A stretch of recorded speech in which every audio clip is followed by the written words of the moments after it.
در آیات قرآن اطلاعاتی درباره مسائل علمی و اخباری درباره آینده و حقایقی که کسی در آن آگاهی نداشته بیان شده است. شناخته شدن چنین اطلاعاتی با سطح دانش و تکنولوژی آن دوره امکان پذیر نبوده است.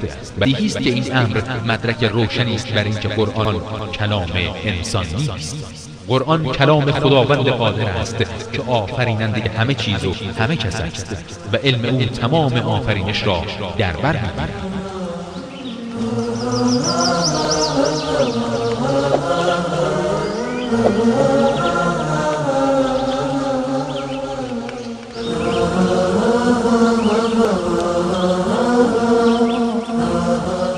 مرحبا صد مرحبا بر این کلام مستعان، صوت قرآن کرد منور تا قیامت این جهان. آن کلام سرمدی که نور قلب مؤمن است، حکم قرآن را به گوش دل شنو ای نوجوان. حکم قرآن را به گوش دل شنو ای نوجوان. مرحبا صد مرحبا بر این کلام مستعان، صوت قرآن کرد منور تا قیامت این جهان. آن کلام سرمدی که نور قلب مؤمن است، حکم قرآن را به گوش دل شنو ای نوجوان. ای محمد صد سلام بر تو ز گلزار برین، از خداوند کریم و از ملائک اجمعین. چون بشر کرده نجات از برکت تو بالیقین، حامل قرآن شدی از نور رب العالمین. حامل قرآن شدی از نور رب العالمین. مرحبا صد مرحبا بر این کلام مستعان، صوت قرآن کرد منور تا قیامت این جهان. آن کلام سرمدی که نور قلب مؤمن است، حکم قرآن را به گوش دل شنو ای نوجوان. آن کلام سرمدی که نور قلب مؤمن است، تا به محشر از تجاوز حرفش ایمن است. وعده خلاق بی چون است به حفظ این کلام، عاشقان را نور چشم و عارفان را محسن است. عاشقان را نور چشم و عارفان را محسن است. مرحبا صد مرحبا بر این کلام مستعان، صوت قرآن کرد منور تا قیامت این جهان. آن کلام سرمدی که نور قلب مؤمن است، حکم قرآن را به گوش دل شنو ای نوجوان. أعوذ بالله من الشيطان الرجيم. بسم الله الرحمن الرحيم. الحمد لله رب العالمين، الرحمن الرحيم، مالك يوم الدين. إياك نعبد وإياك نستعين، اهدنا الصراط المستقيم،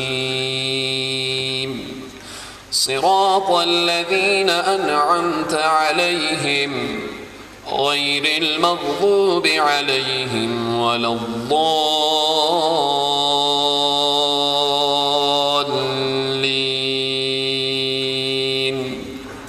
صدق الله العظيم.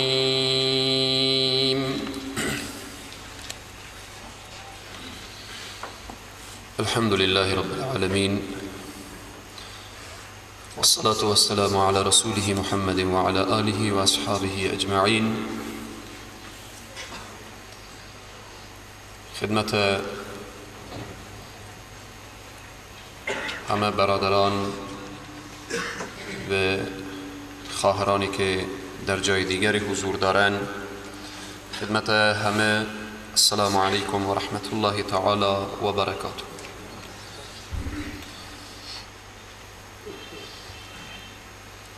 برادران عزیز و بزرگوار، بزرگترین نعمت از جمله نعمتهای الله سبحانه و تعالی قرآن عظیم الشأن هست. در دیگر کشورهای اسلامی ملت‌های عرب و بعضی دیگر از کشورهای عجم ملت‌ها با قرآن آشنا شدند به وسیله دوره‌های تفسیر و حدیث، ولی متاسفانه که در افغانستان یا به اثر جنگ‌های خانمانسوزی که قرنها می شود که جنگ هست و مدت بیش از 30 سال هم که پی در پی جنگ و این ملت کمتر با قرآن آشنا شدن، از اثر مشکلاتی که بوده، از الله سبحانه و تعالی می خواهیم که پروردگارا به برکت قرآن و به شرافت قرآن و به بزرگی قرآن مشکلات را و ناامنی ها را از سرزمین ما دور بساز. قرآن عظیم الشأن کتابیه که هر انسانی که زندگیش زندگی قرآنی بشه، معاملاتش معاملات قرآنی بشه و تا حتی مسائل جزئی و کلی که در زندگی خود داره، اگر اینها قرآنی بشه هیچ وقت مسلمان دوچار مشکل نمی شود. امیدواریم که الله سبحانه و تعالی برای همه ما توفیق بده تا اینکه از لابلای این کتاب حمید و مجید، این کتابی که برای زنده ها آمده، تا اینکه فکر ما رو زنده کنه، روح و روان ما زنده کنه، قلوب مرده ما زنده کنه. و امیدواریم از الله سبحانه و تعالی میخواهیم که پروردگارا ما چنگ به کلام تو زدیم و کتاب حمید و مجید تو را برداشتیم، از ما خواندن و از این بندگان تو شنیدن. ای الله، از تو توفیق میخواهیم، هم توفیق خواندن هم توفیق عمل نمودن. خدایا بر همه ما توفیق عمل و اخلاص عنایت بفرما.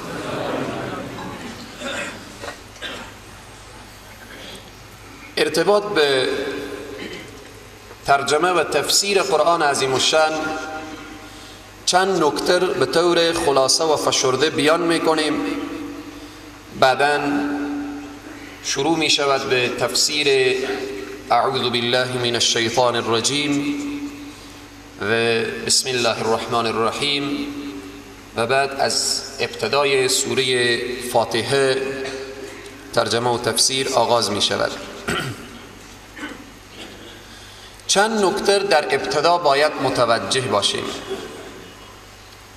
نکته اول، نیت آمدن در درس و جلسه قرآن که خالصانه باشه. وقتی که قرآن بر می داریم و به آغوش می گیریم و حرکت می کنیم رو به طرف درس قرآن و جلسه قرآن، باید نیتها خالصانه و مخلصانه باشه. نیتهای ما و شما خالصانه و مخلصانه. به خاطر که انما الاعمال بالنیات، تمام اعمال به نیت بستگی داره.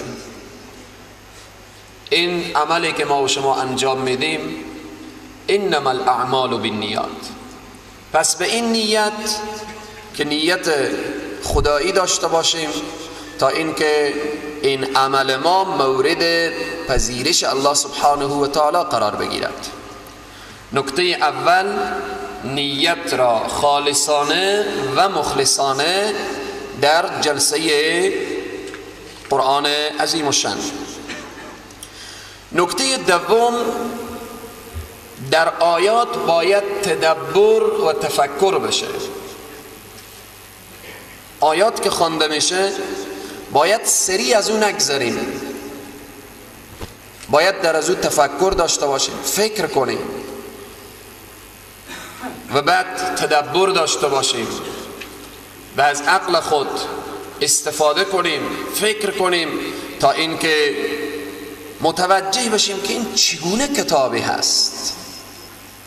خیلی مهمه وقتی این قرآن عظیم الشان ما و شما به دست میگیریم که آیات ترجمه میشه، لحظاتی که آیات ترجمه میشه باید به این فکر باشیم که این کتاب از جانب کی آمده، این کتاب کلام کی هست، چه کار میشه برای ما تأثیرات پیش میآیه، برکات پیش میآیه و همچنین از این تلاوت و از این درس انسان لذت میبره. پس نکته دوم، در آیات تدبر و تفکر باشد. سوم، روحانی قرآن عظیم الشان درست باشد. از این هفته تا به هفته آینده هر برادر و خواهر تلاش کنه پیش امام مسجد، پیش خلاصه یکی از اعضای فامیل، حتما در هر فامیل یک نفر دو نفر قرآن عظیم الشان درست یاد داره. پس نکته سوم اینه که روحانی قرآن عظیم الشان یاد بگیریم. این خوب فرصتی برای ما و شما مهیا شده، بهترین فرصتی هست. من وقتی که وسط رو می آمدم یک چیزی در ذهنم آمد،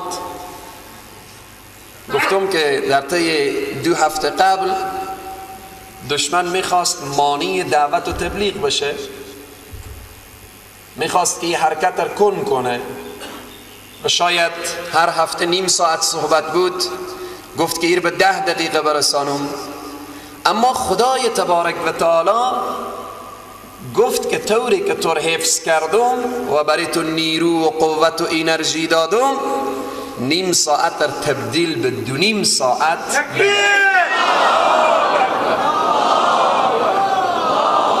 یعنی از این جلسه ما دشمن حتما میشنوه، حتما واقف میشه. چقدر لرزه به اندام خودش خواهد افتاد، چون این راه ما و شما هست. به خاطر قرآن، به خاطر احکام قرآن، به خاطر آگاهی قرآن. پس این بهترین فرصت برای ما و شما. یک پانتون شد، پانتون قرآن. از این که 40 دقیقه 20 دقیقه بیاییم مسائل مطرح کنیم و پس برگردیم، باید که ما با قرآن آشنا بشیم، با این قرآن عهد و پیمان ببندیم که ای الله، ما چنگ به کتاب تو زدیم و خود را واقف میکنیم با معنای قرآن، با مفهوم قرآن، با رمز و رموز قرآن، با احکام قرآن. وقتی که ما با احکام قرآن آشنا شدیم، یقینا زندگی ما متحول میشه. پس روحانی قرآن عظیم الشان بهترین فرصتیه. این جلسه هر روز نیه که تا فردا کسی یاد نگیره، نه، از این جمعه تا به این جمعه اگر کسی کمر همت را ببنده، نیم جز قرآن را بسیار به زیبایی یاد میگیره. پس این حتما نکته سوم بود که در روحانی قرآن تلاش بکنیم. فکر کنیم که این یک مکتب بود، یک مکتب هست، یک پانتون هست، یک جلسه رسمی هست و خود را مجبور بسازیم تا اینکه قرآن عظیم الشان برادران و خواهرانی که یاد ندارن حتما یاد بگیرن. نکته چهارم، وقتی در جلسه قرآن شرکت میکنیم به قصد عمل خوانده بشه، به قصد عمل کردن. دیگه نیتی نباشه، نیت این نباشه که من از لابلای قرآن چیزی یاد بگیرم و باز برای دیگرا بر سر از او فخر کنم و یا افتخار کنم و دیگرا تن بزنم که من یاد گرفتم و تو یاد نگرفتی. در این قسمت هر کس به جلسه قرآن میآید نیت از او و قصد و ارادی از او عمل کردن باشه، که من یاد بگیرم و عمل کنم، یاد بگیرم تا اینکه من او در زندگی خود پیاده کنم. نکته پنجم اینه که در مقابل قرآن با ذهن خالی بنشینیم. در مقابل قرآن با ذهن خالی نشستن. امروز ما و شما به جلسه قرآن ششتیم. جلسه قرآن وقتی که زانوی تلمذ زدیم ما شاگرد قرآن شدیم، شاگرد قرآنیم. وقتی که قرآن به دست داریم با ذهن خالی، یعنی ما هیچ چیزی نداریم، تصمیم ایر بگیریم که هر آیه که ما و شما میخوانیم اگر تا به حال به او عمل میکردیم که میگیم الحمدلله، الحمدلله که تا به حال به این ما عامل بودم. اگر به یک بحثی رسیدیم که ما عمل نکرده بودیم و عامل نبودیم، اینجی بگیم استغفر الله، خدایا آمرزش میخواهم که تا به حال از این حکم قرآن مغافل بودم و از این به بعد تصمیم به عمل کردن میگیرم. پس نکته پنجم اینه که در مقابل قرآن با ذهن خالی. به این طریق قرآن به دست ما نباشه که هر جایی که به نفع ما بود خوب بپذیریم، هر جایی که خدای نخواسته به ضرر ما بیان کرد باز اینجا در ذهن ما چیزی پیدا بشه که نه من که تا به حال 10 سال 20 سال بشه به این راهی که روانم کی میتونم این راه بسازم. پس با ذهن خالی، یعنی این ذهن هیچ چیزی نداره. ای قرآن، ذهن من، فکر من، دل من همه خالیه در خدمت تو کلام پروردگار و تو بریزان. هر دستوری که داری، هر امری که داری، هر ارشادی که داری، فقط من در خدمت تو قرار دارم که تو دستور بدی و من اجرا کنم. این 5 نکته بود سروران عزیز و بزرگوار که نیت خالصانه و مخلصانه باشه، در آیات تدبر و تفکر باشه، روحانی قرآن درست باشه، قرآن به قصد عمل کردن خوانده بشه و پنجم در مقابل قرآن با ذهن خالی و 100% آماده به عمل کردن باشه. معرفی قرآن یا تعریف قرآن. قرآن چی معنا؟ شاید خیلی از عزیزانی که بی جمع ششته باشن 30 سال و 40 سال و 50 سال یا تا 70 سال سن نباشه، یک لحظه فکر کنن که سبحان الله من تا به حال نفهمیدم قرآن یعنی چی، قرآن چی معنا. شاید خیلی برای انسان درد پیدا شه و چقدر عزیزان ما و شما شاید این مسائل رو نفهمیدن و ندانستن از دنیا رفتن. خدای نخواسته رفتن اینا مشکل نداره که ما بگیم اونا گذشتگان ما قرآن رو نفهمیدن چی معنا، وضع خطرناکی دارن، عامل به قرآن بودن، یقین به قرآن داشتن. اما ما انسان ها که در روی زمین آمدیم و این کلام پروردگار عالم برای هدایت انسان ها آمده، باید بفهمیم، باید بدانیم. خیلی چیزا ما در دنیا شناختیم، خوردنی ها، پوشیدنی ها، لذت های دنیا، شیرینی های دنیا، تلخی های دنیا، همه رو لمس کردیم، احساس کردیم، غذاهای رنگارنگ دیدیم و خلاصه با قرآن آشنا نباشیم خیلی سخته. و تا حتی خواهرایی که در نماز حضور دارن و صدا رو میشنون و شما برادرها مسئولیت داریم. یک خواهر 10 رقم 20 رقم قضا یاد داره بپزه، 20 رقم قضا یاد داره بپزه، اما شاید ندانه قرآن یعنی چی، تعریف قرآن، غرض و موضوع قرآن و احکام قرآن و مسائل دیگر و اینها. قرآن تعریفی داره. تعریف قرآن در کتاب‌های اصول فقه علما تعریف نمودن که هو الكتاب المنزل على محمد المكتوب في المصاحف المنقول إلينا بنقل متواترا بلا شبه. این تعریف علمای اصول فقه و علمای بزرگوار هست که قرآن کتابی هست که نازل شده بر محمد صلی الله علیه و سلم، المکتوب نوشته شده فی المصاحف در صحیفه ها، همین ورق ها صحیفه میگه، نوشته شده در این صحیفه ها، در این ورق ها، المنقول الینا نقل شده برای ما. چگونه نقلی؟ نقل متواتر. نقل تواتر نقلیه که تعداد زیاد و کثیری او نقل کرده باشند. این قرآن برای ما ثابت شده و نقل شده به نقل متواتر بلا شبهه. در از این شبهی نیه، در از این شکی نیه، در از این کتاب هیچ تردیدی نیه. این تعریف قرآن از زبان علمای اصول فقه تعریف میده. اما چی خوبه که تعریف قرآن از زبان خود قرآن ما بشنویم. در سوره شعراء در آیه 192، سوره شعراء آیه 192، تا اینکه بیشتر و بیشترتر آشنا بشید. جز 19 سوره شعراء آیه 192. چی سعادت بزرگی چشم انسان روی قرآن، دست انسان روی قرآن با وضو روز جمعه مبارک. سبحان الله، چی سعادت عظیم و بزرگی. آیه 192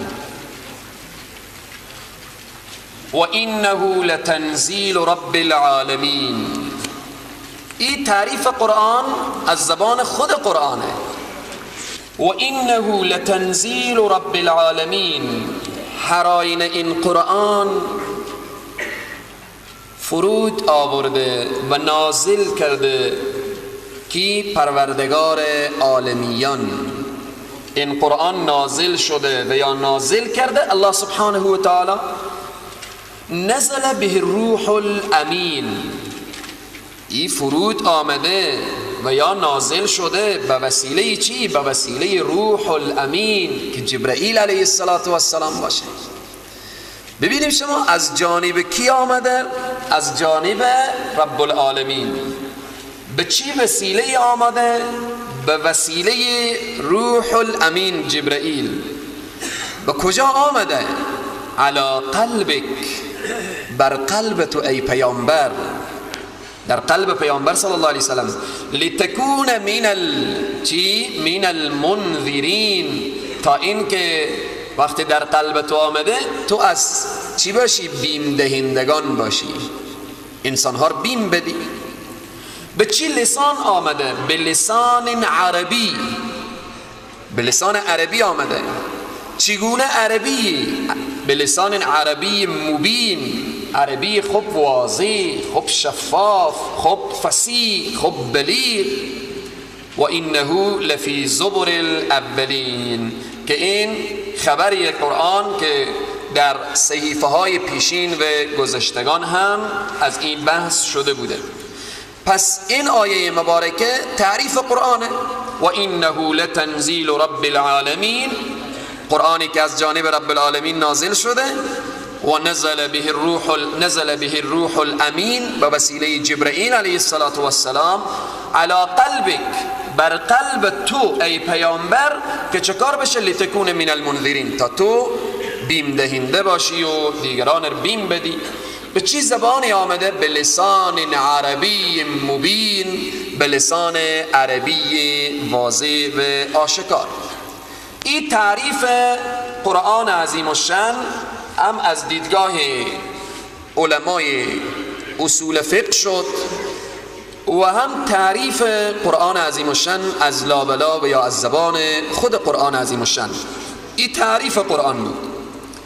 حالا موضوع قرآن، این قرآن از چی بحث میکنه؟ قرآن از چی بحث میکنه؟ قرآن موضوع از انسانه. موضوع قرآن انسانه. الانسان من حیث كأنه مکلف، انسانی که از این جهت او مکلف هست.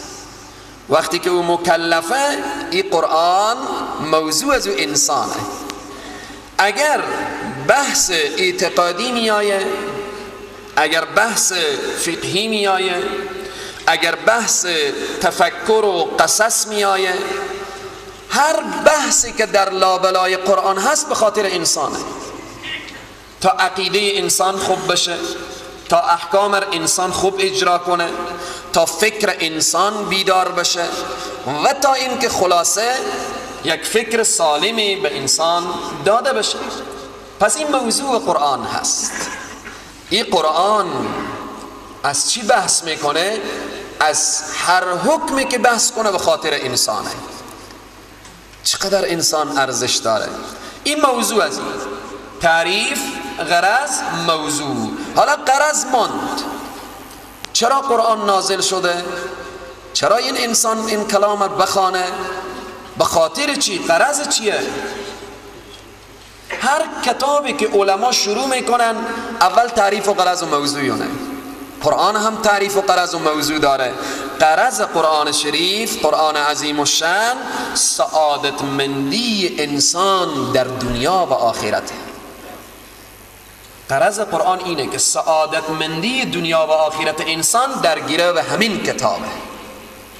هر انسانی که میخواهد در دنیا و آخرت خوشبخت بشه باید این قرآن و این کتاب سرمشق و سرلوحه زندگی خود قرار بده. بدون قرآن خوشبختی در زندگی نمی آیه، در جامعه نمی آیه و بالاخره هیچ امکان نداره. هیچ امکان نداره. مشکلاتی که ما و شما در افغانستان داریم چون از دیگر راهی میخواهند صلح در افغانستان بیاید، هیچ امکان نداره. امنیت از دیگر راهی بیاید، هیچ امکان نداره. هیچ عاقلی نمیپذیره که گرگ چوپان بشه. هیچ عقلی ایر نمیپذیره. خب بره‌های شیشک و بالاخره یا اسفندای چاق و فربه، خب در دشت بچره یک 5 تا گرگم بیاریم بگیم گرگ جان تو چوپان باش. هیچ عقل ایر نمیپذیره. گرگم چوپانی میکنه، خب درندم هست، خب گرسنم هست. اگر هر جا چنین حرف را شنیدیم و او رمه سالم در دشت و کوه و بیابان به خود شنید، بفهمیم که در افغانستان هم صلح هم میآیه، امنیت هم میآیه، همه گپا. اگر او چنین واقعه رخ داد و درست شد. پس نمیدانیم که چرا عقلها و فکرها کار نمیکنه. این مسجد دروازه داره، چند دروازه داره، وقتی که انسان وارد هم میشه، وقتی که خارج هم میشه از مسجد. اما یک نفری بیایه شلگی کنه که من از تامین میراب از این مسجد بیرون میشم. خب برادر راه نیه، از تا از این میراب نمیبینی، چیش نداری، عقل نداری، بند ای را نه، ما باید از میراب بیرون میشم. مثل که چنین راه نداره و امکان نداره مگر یک تبر و کلنگ و بیلر بگیره ایر از بین ببره پیش رو خور باز کنه بره، که هم که غیر ممکنه که ایر باز کنه. هیچ کس بری از او چنین اجازه نمیده. در افغانستان و در کشور ما هم که امروز فریاد صلح، فریاد که امنیت بیایه، امکان نداره. پس غرض از موضوع قرآن، غرض از نزول قرآن عظیم الشان انمی سعادت مندی انسانه. در کجا؟ در دنیا و آخرت. در دنیا و آخرت بیاین احکام قرآن را پیاده کنن، بیاین حدود الهی را جاری کنن، بیاین قصاصی که از داخل قرآن گفته او پابرجاه نگه دارن، آنچه که قرآن گفته اجرا کنن، ببینن امنیت میایه یا نمیایه، ببینن صلح میایه یا نمیایه، ببینن خلاصه در افغانستان آرامش میایه یا نمیایه. پس در از این قسمت انشاءالله که ما و شما آیات قرآن را که بخوانیم، بعد متوجه میشیم که چقدر این قرآن آیات از این ترک شده، چقدر متروک شده، چقدر این قرآن از دست ما شکایت خواهد کرد. اما ما و شما مسئولیت خود ادا میکنیم. از ما گفتن، از شما شنیدن، خب وقتی که حدود اجرا نشه، قصاص اجرا نشه، ما مسئولیت نداریم. اما در تلاش از این باید باشیم که یک نظام اسلامی، حکومت اسلامی، قانون اسلامی در کشور یا به وسیله دعای ما، یا به وسیله فکر ما، یا به وسیله تلاش ما، یا به وسیله سرمایه و ثروت ما، به فکر پیاده کردن یک نظام اسلامی و قانونمند باید هر کدام باشیم و دعا کنیم. پس این غرض شد. غرض از خواندن قرآن، نزول قرآن، سعادتمندی انسان. خیلی جالبه تا حتی در غرض از مفسرین ننوشتن سعادتمندی مسلمان، سعادتمندی انسانه. در کشورهای اسلامی عموما کافر زندگی میکنه. همالی در افغانستان 99.5% که یا چند اشاریه مسلمانه، 0.5% چند ما و شما غیر مسلمان داریم. در افغانستان 0.5% غیر مسلمانه، غیر مسلمان رسمی که مسلمان نیه.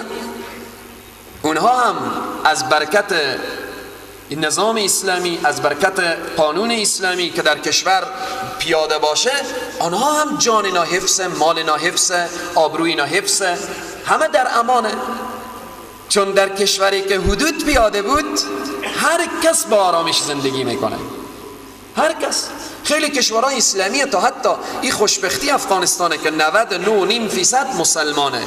خیلی کشورهای اسلامیه که 5% و 10% و 20% غیر مسلمان دارن. اما در کشور اسلامی وقتی نظام قرآنی باشه و قانون اسلامی باشه، همون کافر هم در امن و امان زندگی میکنه، تجارت میکنه، معامله میکنه، در امانه. پس غرض قرآن عظیم الشأن چیه؟ غرض از او سعادتمندی انسان در دنیا و آخرته. این به هر جا که میرسیم با صراحت کامل بگیم که غرض از قرآن آوردن خوشبختی در دنیا و آخرت برای انسانه.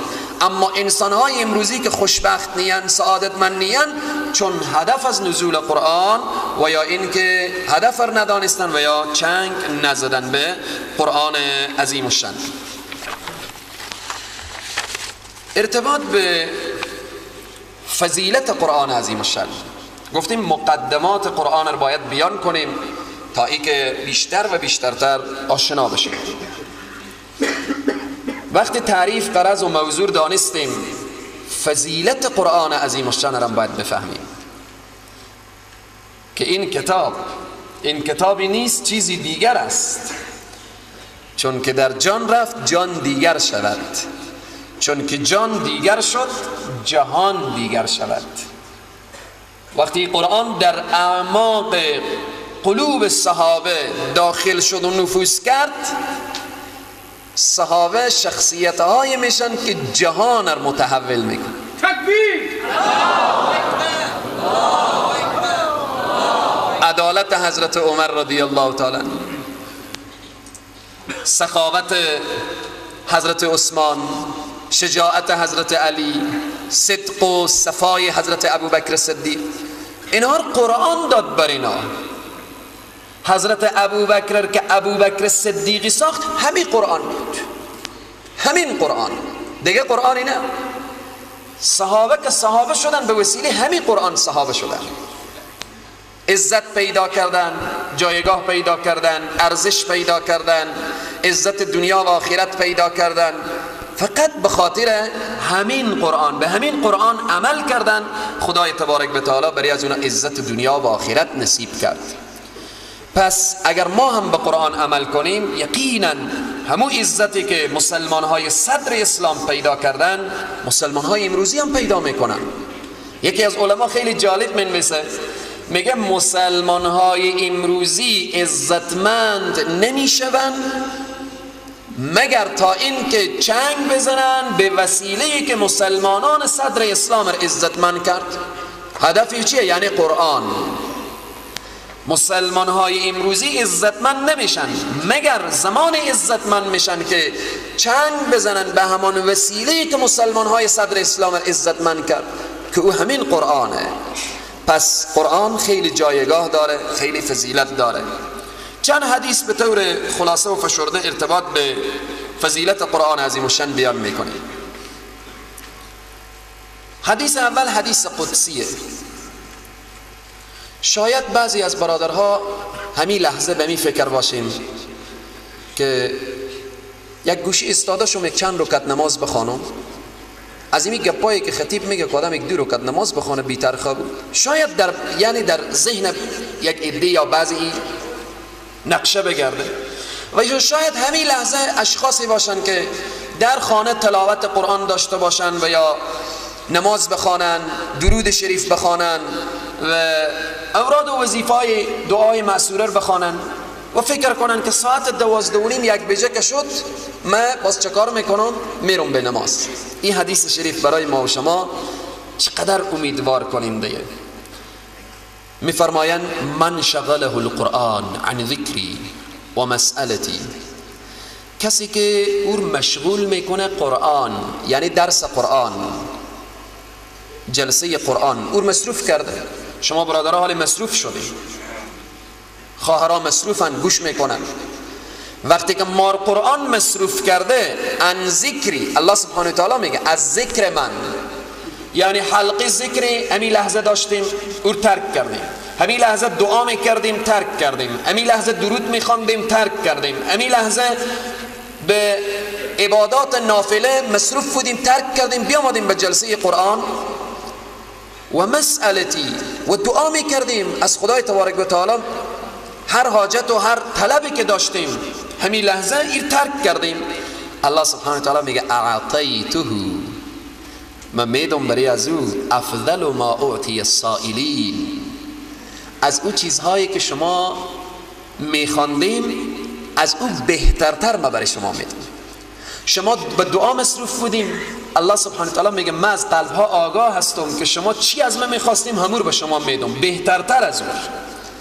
شما به نماز نافله مصروف بودیم، جلسه قرآن که شما رو مصروف کرد و مشغول ساخت برای شما بهترتر از اون نماز نافله مزد و ثواب میدم. شما درود شریف میخواندیم همین لحظه ترک کردیم به خاطر جلسه قرآن، من بهترتر و بالاتر از او ثواب درود برای شما من میدم. ببینیم این جلسه قرآن چقدر فضیلت داره. همین لحظه سر تا پا گوشیم همه ما و شما که قرآن و از لابلای قرآن چیزی بفهمیم. درود شریف هم نمیخوانیم، ذکرم ترک کردیم، نماز نافله هم ترک کردیم، فقط سر تا پا گوش به کلام پروردگار. الله سبحانه و تعالی میگه شما وقتی که به خاطر کلام من جمع شدیم، هر چی که خواسته باشیم و هر وظیفی هم که شما داشتیم همین لحظه رو ترک کردیم، ما برای شما مزد و ثواب میدم بهترتر از اویی که شما عادت داشتیم. فضل کلام الله علی سائر الکلام، فضیلت کلام پروردگار بر سایر کلام مخلوق چقدره؟ که فضل الله علی خلق. فرق خالق تا مخلوق چقدره؟ خیلیه دیگه. قیاس اصلا نمیشه که ما بگیم زمین تا به آسمان فرقه، هنوز هم قیاس نمیشه. فرق کلام پروردگار تا سایر کلام ها همقدر فرق میکنه. مثل که مخلوق و خالق از همدیگر چقدر فرق دارن، کلام پروردگار بر سایر کلام ها همین قدر فرق داره. رواه الترمذی و الدارمی و البیهقی فی شعب الایمان. حدیث دیگری که حضرت عثمان رضی الله عنه روایت میکنه که رسول معظم اسلام فرمودن خیرکم من تعلم القرآن و علمه، رواه البخاری. بهترین شما کسی است که قرآن را یاد میگیره و به دیگران یاد میده. این پیامبر صلی الله علیه و سلم میگم بهترین شما کسیه، بهترین انسان ها کسیه که قرآن را یاد میگیره و به دیگران یاد میده. این چقدر نعمت عظیم و بزرگی خدا نصیب ما و شما گردانیده. که رسول الله تایید کنن، بگن بهترین انسان کسیه که بیایه به جلسه قرآن، او خور مصروف بسازه به جلسه قرآن، با درس قرآن، با اینها. پس این باید که شکر پروردگار عالم ما و شما داشته باشیم. از حضرت عمر بن الخطاب رضی الله تعالی عنه روایت حدیث دیگر، ان الله یرفع بهذا الكتاب اقواما و یضع به آخرین، رواه المسلم. خداوند به وسیله همین قرآن اقوام بلند می‌بره، اقوام بلند می‌بره. به وسیله همین قرآن باز اقوام به زمین میزنه. کسی که از قرآن سوء استفاده کنه و با قرآن عمل نکنه، او قوم خداوند به زمین میزنه. و کسی که به قرآن عمل کنه و عامل به قرآن باشه، خداوند او بالا میبره. مسلمان های صدر اسلام که بالا رفتن به وسیله همین قرآن. ببینیم وقتی که حکومت های اسلامی، هر نظام و حکومتی که چنگ به قرآن زد بالا رفت. به وسیله قرآن خداوند عزت میده، تعالی میده، ترقی میده، پیشرفت میده، شأن و شوکت میده. اما هر نظامی که از قرآن فاصله بگیره، به وسیله همین قرآن به زمین میخوره. پستی و خاری مسلمان ها امروز چقدر؟ اوباما میایه، مینشینه، قرارداد امضا میکنه، مسلمان ها طرف از او میخندن، او به طرف از این میخنده. این در حقیقت این عزت نیه، این شوکت نیه، این شان نیه، این افتخار نیه، این ذلته، این خاریه که گرگ بیایه دست آشنایی بده. این ذلته. سفیر روم میایه به مدینه منوره میگه کجای امیرالمؤمنین که مرس امپراتور روم روان کرده که ما ببینم جایگاه از او، منزلت از او، شان از او، شوکت از او، آرگاه و بارگاه از این. یک نفر در مدینه منوره میگه امیرالمؤمنین بیرون شدن از شهر زیر یک درخته. وقتی که میآیه این طرف سراغ و این طرف باز یک کسی دهقانه ای کار میکنه، پرسان میکنه که امیرالمؤمنین کجا هستن؟ حضرت عمر رضی الله تعالی عنه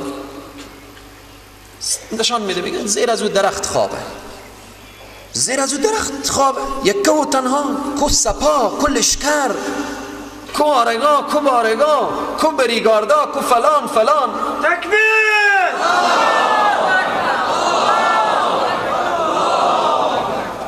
سفیر روم میایه بلندسر حضرت عمر که حضرت عمر به روی خاکا سر گذاشته اند، استاده میشه جا در جا بدون ایت غیر ارادی، میگه عدلت فنمت، میگه ای عمر جان عدالت کردی، بخواب. تو زیر این سایه درخت روی خاک ها امپراتور روم با همه ناز و نعمت و لشکر عظیم و بزرگ نصف شب از جا آزاد میشه، میگه عمر میآیه به سراغ ما. تکبیر!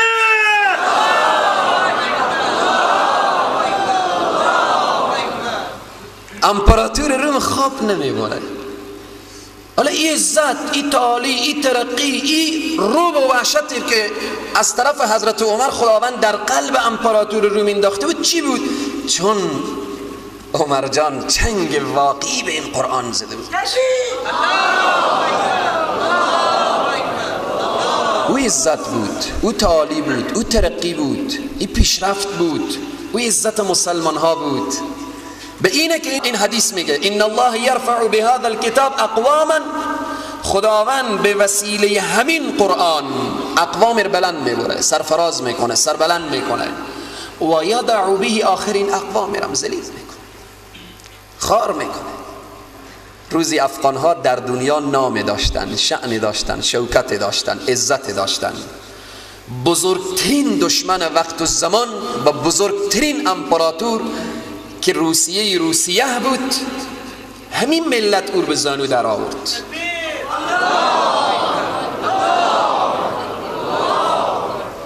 همین ملت بود.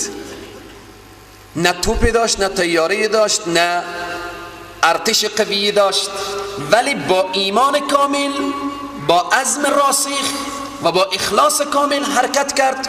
چون چنگ به قرآن زده بود، ملت خداوند سرفراز و سربلند کرد. ان الله یرفع بهذا الكتاب اقواما. پس امی قرآن که انسان رو بلند میبره. باور به خدا کنیم اگر چنگ به این قرآن بزنیم، نیاز به ارتش نیه، نیاز به سلاح و امکانات تجهیزات نیه، نیاز به بالاخره به خیلی کشفش های ظاهری نیه. همین قرآنه که کار خور تیغ تیز و برانه که یقینا وقتی چنگ به قرآن بزنیم تیغ قرآن بر فرق اباطل و باطل و اینها گذاشته میشه، همه از بین میبره. اما مشکل اینه که ما کمتر به قرآن آشنا شدیم که انشاءالله من امیدوارم این جلسه درس قرآن ما و شما یک جرقه بیداری برای خواهر و برادر و برای همه امت اسلام انشاءالله که خواهد بود. خداوند برای همه ما توفیق بده. حدیث دیگر از ابن مسعود روایت میکنه که رسول خدا صلی الله علیه وسلم فرمودن من قرأ حرفا من کتاب الله فله به حسنه والحسنه بعشر امثالها لا اقول الف لام میم حرف ولكن الف حرف ولام حرف ومیم حرف. رواه الترمذی. کسی که رسول الله میفرمایند کسی که بخونه یک حرف از همین قرآن، یک حرف بخونه، با خدا معامله کردن خیلی ارزش داره، خیلی ارزش داره. کسی یک حرف از این قرآن رو بخونه برای از این حسنه و هر حسنه به 10 امثالها تبدیل به 10 برابر میشه. بعد رسول الله میفرمایند لا اقول الف لام میم حرف. رسول اکرم میفرمایند که من نمیگم این الف لام میمی که شما میگیم یک حرفیه، یک حرف. همین که من به شما صحبت میکنم میگم الف لام میم، شما هم در ذهن شما میآید الف لام میم، به زبان میگیم الف لام میم، یا مثلا الحمدلله رب العالمین الرحمن الرحیم. میفرمایند که الف لام میم یک حرف نیه، بلکه الف یک حرفه، لام یک حرفه و میم یک حرفه. وقتی میگیم الف لام میم 3 حرفه، خدای تبارک و تعالی به وسیله الف لام میم همین که از زبان بیرون میشه 30 حسنه میده. ببینیم چقدر نعمت عظیمه. این که باید بگیم ذالک الکتاب لا ریب فیه. وقتی میگیم ذالک الکتاب، ذالیه تصرف الف داره، همین مجردی که میگیم ذا خدا 20 حسنه میده، چون 10 حسنه از ذاله، 10 حسنه از چی؟ از الفی که تا سر ذاله، فوق ذال قرار گرفته. ذالی لامی که به زبان میاریم 10 حسنه دیگه. ذالک کافر که میگیم 10 حسنه دیگه. سبحان الله. انسان باید همیشه با الله معامله کنه. الله سبحانه تعالی هم ذاتیه که یوفی الیکم میپردازه به سوی شما هر چی که شما انجام دادیم و انتم لا تظلمون، به حق شما ظلم کرده نمیشه، یک حسنه شما پایین و بالا نمیشه. کامپیوترهای الله چنان فعاله که یک سبحان اللهی که در دنیا گفته باشیم هرگز ای گم نمیشه. تا حتی بعضی دیگه از مفسرین میفرمایند میگن که الف خود از این الف 3 حرفه. الف خود در ابتدا خود یک الفی داره، یک لامی داره، یک فی داره. الف لام هم 3 حرفه، میم هم 3 حرفه. مجموعاً الف لام میم وقتی که میگیم الف لام میم این 9 حرفه. به یک الف لام میم گفتن خدای تبارک و تعالی 90 حسنه میده. 90 حسنه. 4 روز دنیای تیر میشه اما این حسنه ها گم نمیشه. حدیث دیگری از ابن عمر رضی الله تعالی عنه روایت که پیامبر اسلام فرمودن ان هذه القلوب تستأ كما يستأ الحديد اذا اصابه الماء قيل يا رسول الله وما جلاؤها قال كثرة ذكر الموت وتلاوة القرآن. رواه البيهقي في شعب الإيمان. رسول معظم اسلام فرمودن قلوب، این قلوب چکار میشه؟ زنگ میزنه، مثل که آهن زنگ بزنه. وقتی آب به آهن میرسه آهن زنگ میزنه. وقتی که آب به آهن رسید آهن زنگ زد، فوراً یک قوطی ضد زنگ پیدا میکنیم، این ضد زنگ میزنه. صحابه پرسان کردن یا رسول الله صلی الله علیه وسلم و ما جلاؤها، آهن هر که ضد زنگ پیدا میکنیم، اما همین جلای دل چیه؟ دل حال زنگ زد، حال وقتی که این دل آلوده شد، این چه کار باید بکنیم که این جلا پیدا کنه؟ فرمودن کثرت ذکر الموت، یک روش یا یک قطی ضد زنگ برای جلاه دل چیه؟ یاد آوری از مرگ. همیشه مرگ دم رو داشته باشیم. نماز ظهر یا مثلا نماز جمعه که امروز اقامه میکنیم، چنان نمازی بخوانیم که شاید تا نماز دیگر یا عصر نباشه. عصر میخوانیم شاید تا نماز مغرب نباشه. مغرب رو میخوانیم شاید تا نماز عشا نباشه. عشا رو خواندیم شاید تا نماز صبح نباشه. در این قسمت این دل را جلا میده. وقتی دل را جلا داد، دل انسان منور و نورانی شد، خدای تبارک و تعالی یقینا در او دل تجلی میکنه. و تلاوت القرآن چیز دیگری که دل را جلا میده تلاوت قرآن هست، و این که همیشه چشم انسان طرف قرآن باشه، فکر انسان طرف قرآن باشه، ذهن انسان طرف قرآن باشه و متوجه باشه که قرآن برای ازی چی دستور میده. که این حدیث هم رواه البیهقی فی شعب الایمان از ام المؤمنین عایشه صدیقه رضی الله تعالی عنها روایت که پیامبر صلی الله علیه وسلم فرمودن ان لكل شیء شرفا یتباهون به، از برای هر شیء یا از برای هر قوم یا از برای هر ملت یک چیزیه که با شرفه که یتباهون به، که با او فخر میکنن. هر کس یا هر چیز از خود خصوصیاتی داره که هر قوم یا ملت یک نشانه دارن که با او فخر میکنن، افتخار میکنن. و این بها امتی، همانا شیئی که امت من به او فخر میکنه، امت من به او افتخار میکنه، او چیه؟ و این بها امتی و شرفها، افتخار امت من، شرف امت من، عزت امت من، تعالی و ترقی امت من چیه؟ القرآن. شرف امت قرآنه، عزت امت قرآنه، تعالی و ترقی امت قرآنه، او کما قال.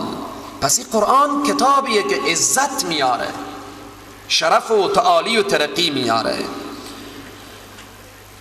روایت دیگری داریم از پیامبر اکرم صلی الله علیه و سلم که می فرمایند وقتی که جلسه قرآن میشه، درس قرآن میشه، جلسه قرآن، درس قرآن چه کار داره؟ نزول ملائکه داره.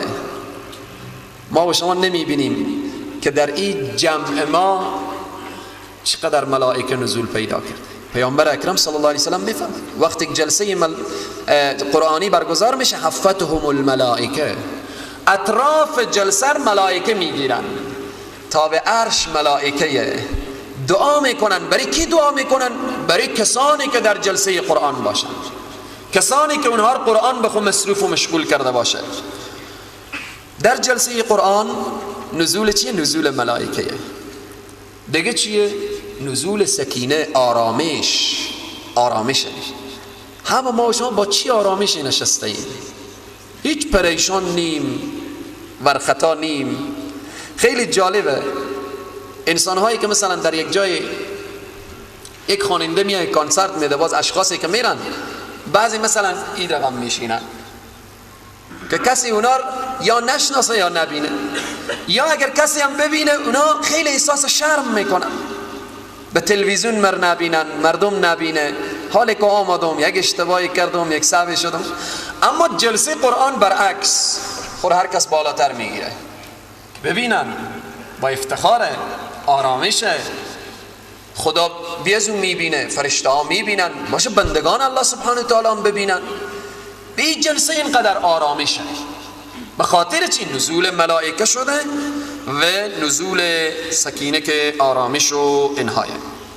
پس این بود به طور خلاصه و فشرده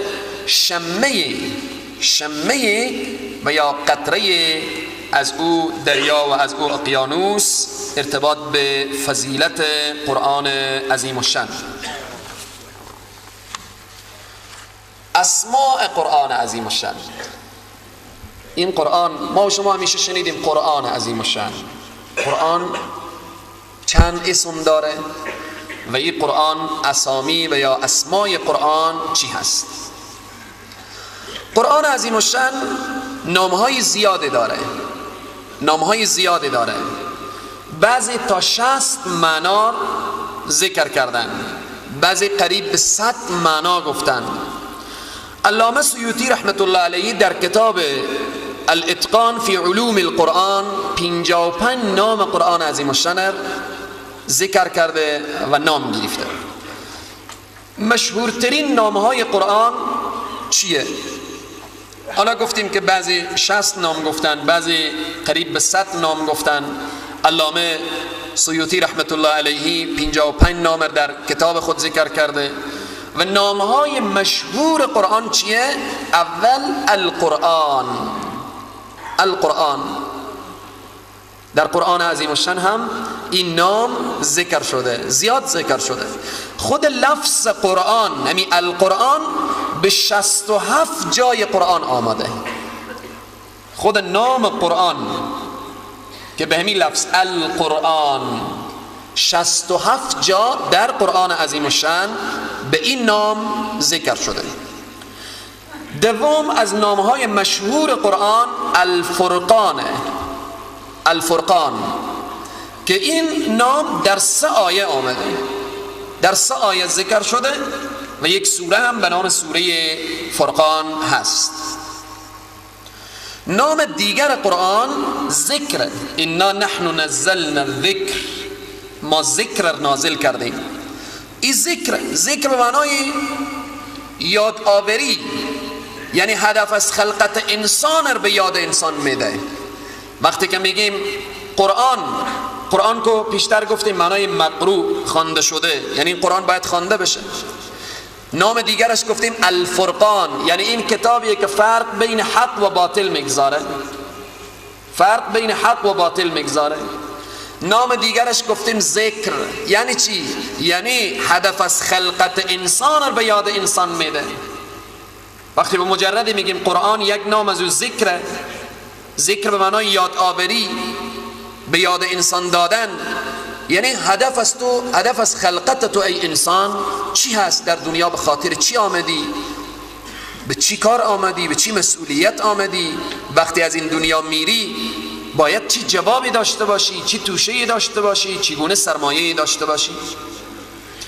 نام دیگر از نامهای مشهور قرآن التنزیل و غیره، که اینها نامهای مشهور قرآن عظیم الشان بود. تعداد سور قرآن، آیات قرآن و جزر کو الحمدلله همه ما و شما خوب واضح و شفاف و اینهایی که میفهمیم و میدانیم. قرآن عظیم الشان 30 جزءه که خوب مشخص و واضحه که همه خرد و کلان، زن و مرد همه میدانیم. تعداد سور قرآن یعنی سوره های قرآن 114 سوره. از سوره فاتحه شروع میشه به سوره ناس ختم میشه. 114 سوره های قرآن عظیم الشانه. واقعا سخت از ما بپرسن که اگر یک غیر مسلمانی بیایی بپرسه شما به کتابی که ایمان داریم چند جزمه، چند جزه یا چند پاره؟ خب 30 جز. چند سوره؟ نمیفهمم. چند آیه؟ نمیفهمم. سوره های مکی چیه؟ نمیفهمم. مدنی چیه؟ نمیفهمم. خب پس چی رقم ایمان آوردی؟ اگر همین رقم آدم بره به ریاست ترافیک، به ریاست ترافیک تمام علامات ترافیک رو بری و نشان بدم بگم مچون، ای چیه؟ مچون. ای اشاره چکار میشه؟ مچون. بعد خیلی احترامانه لیسانس رو میدم بریم، او از ریاست ترافیک بیرون میکنن، میگن برو کاکا جان چند روز درس بخون، باز بیا تمرین کن به می واسطه. یا مثلا پشت اشترینگ موتر بشین از امرو هم گیر 4 بندازه، حرکت نمیشه، موتر حرکت نمیکنه. فرق نکنه که به این موتر به جا تل موبلین بندازه به جا موبلین تل بندازه. یعنی امکان نداره که این لیسانس بگیره، امکان نداره. شاید در بین باز دوستا باشه بگم امکان داره از راه بگی، اما از راه رسمی و قانونی امکان نداره. پس ما که میگیم مسلمانیم به می قرآن ایمان آوردیم، خب باید بفهمیم به قرآن، به جزئیات قرآن، به کلیات قرآن، بالاخره به همه اینها. 114 سوره آیات قرآن عظیم الشان که بین جامعه ما مشهوره، 6666 آیه، چنین نیه. این فقط میته 6666 آیه، 4 تا 6 میشه، نمیشه میته 4 تا 6 برابر کردن تا ای که ای به زبان رو باشه. اگرچه بعضی کتابا بنویسه 6666 آیه، اما چنین نیه. آیات قرآن عظیم الشان 6268 آیه، 2268 آیه. بعضی دیگه گفتن 2236 آیه، کمی تفاوت داره. 2236 2268. اینجا سوال خلق میشه که اینقدر فاصله از 36 تا به 68، خب این نعوذ بالله بعضی قرآن آیات کم داره، بعضی بیشتر داره. این بین قراء اختلافه. مثلا سوره فاتحه بعضی از مفسرین میفرمایند اعوذ بالله من الشیطان الرجیم اهدنا الصراط المستقیم، ایکو یک آیه. با صراط الذین انعمت علیهم، صراط الذین انعمت علیهم، بعضی میگن کتاب اینجا یک آیه، بعضی دیگه از علما و قراء و اینها گفتن نه، صراط الذین انعمت علیهم غیر المغضوب علیهم ولا الضالین، این کلا یک آیه. نظر به او اشخاصی که این به جمع 2 آیه گرفتن میره آماری و به 6268، آنهایی که این به جمع 1 آیه گرفتن آماری و میایه به 6236. پس این تطبیق شد. قرآن عظیم الشان کم و اضاف نداره که نظر به بعضی بگن کم، نظر به بعضی بگن زیادتر. رکوع قرآن عظیم الشان 540 رکوع قرآن عظیم الشان. کلمات قرآن عظیم الشان، چند کلمه قرآن؟ کلمات قرآن عظیم الشان 77936 کلمه.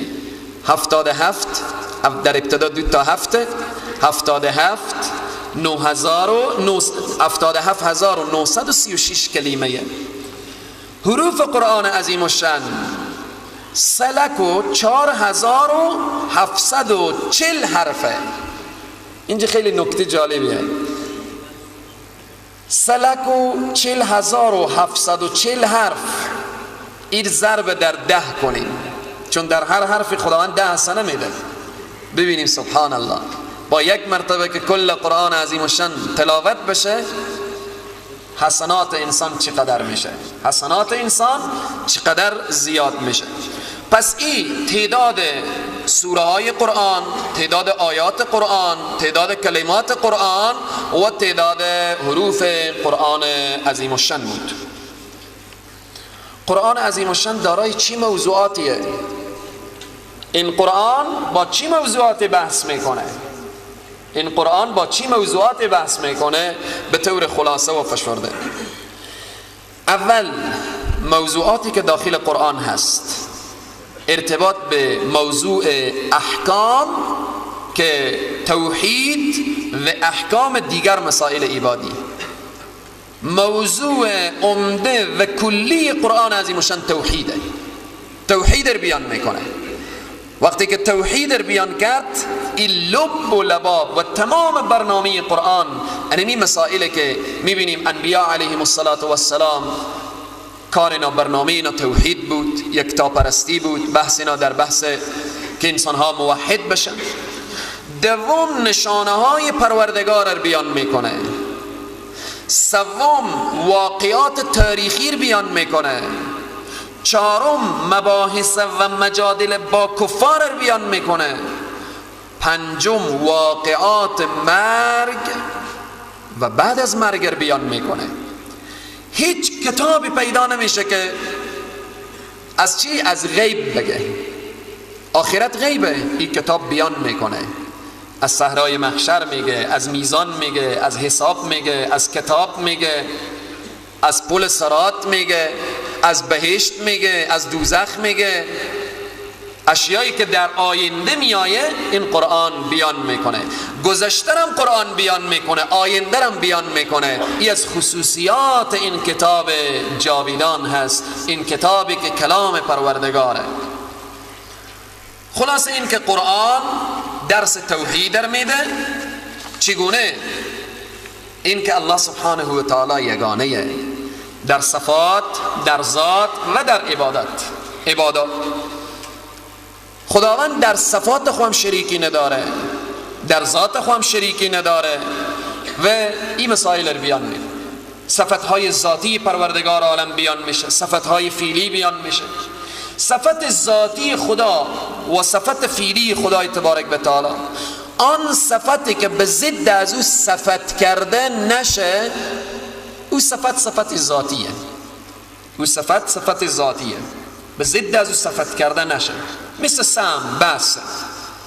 خدای تبارک و تعالی سمیه، چنین نمیشه که گاهی وقتی سمی نباشه، شنوا نباشه. خدا بصیره، همیشه بصیره. نمیشه که چنین باشه که گاهی خدا نبینه. این صفتهای ذاتیه. صفت ذاتی چنان صفتیه که به ضد از او صفت کرده نشه. صفت فعلی با صفتیه که به ضد از او صفت کرده چه کاره بشه. مثلا چی؟ خدای تبارک و تعالی خالقه، اما گاهی وقتی میشه که خلق نمیکنه. خدای تبارک و تعالی رازقه، بعضی وقت میشه روزی نمیده. روزی هم نمیده ولی رازق هست. خلق نمیکنه ولی خالق هست. خیلی مهمه. اما صفت ذاتی خدا سمیه، بصیره. ایتا نمیشه که گاهی ببینه گاهی نبینه، بعضی وقت بشنوه بعضی وقت نشنوه. پس این صفت ذاتی و صفت فعلی الله سبحانه و تعالی در این کتاب بیان میشه. و موضوع دیگری که اینه که قرآن معرفی میکنه که ای انسانها حلال المشکلات اللهه. مشکلات که حل میکنه ذات اقدس الهیه که انسان باید متوجه باشه. این اسماء قرآن عظیم الشان و قرآن عظیم الشان که دارای چی صفاتی بود بیان شد. حالا دلایلی که قرآن پیش میکنه، چون این موضوعات خوب با حافظه ما باشه که در هفته‌های آینده وقتی که شروع میکنیم به ترجمه و تفسیر اینها میآید. دلایلی که قرآن پیش میکنه 4 نوع دلیل قرآن عظیم الشان پیش میکنه. اول دلیل عقلیه. دلیل عقلی پیش میکنه، ارتباط به زمین و آسمان و اینها کی خلق کرده. مثلا خلاصه ارتباط به مسائلی که دعوت میکنه، چی توحید، چی معاد، چی نبوت و احکام و مسائل دیگری. یک راه و از جمله دلایلی که قرآن پیش میکنه دلیل عقلیه. دوم دلایل نقلیه، نقل میکنه از کتب گذشته. از گذشته هم نقل میکنه، از حضرت ابراهیم نقل میکنه، از حضرت موسی نقل میکنه، از حضرت عیسی نقل میکنه، از حضرت آدم نقل میکنه، از انبیاء علیهم السلام نقل میکنه، تا حتی از گذشتگان کفار همچون نمرود، همچون فرعون، از اینها نقل میکنه. سوم دلایل نقلی از پیامبرانه. دوم دلایل نقلی از کتب گذشته بود، یعنی از تورات و انجیل و اینها. سوم دلایل نقل میکنه از پیامبران. و چهارم هم دلایل وحی که خود قرآن امر و نهی داره. خود قرآن امر و نهی داره. این شد 4 دلیل از دلایل قرآن عظیم الشان. دلایل نقلی پیش میکنه، دلایل نقلی از کتب گذشته، دلایل نقلی از پیامبران، چهارم دلایلی که وحی که خود قرآن بیان میکنه که امر و نهی باشه. فرق بین دین اسلام و دیگر ادیان، خصوصا دین مسیحیت،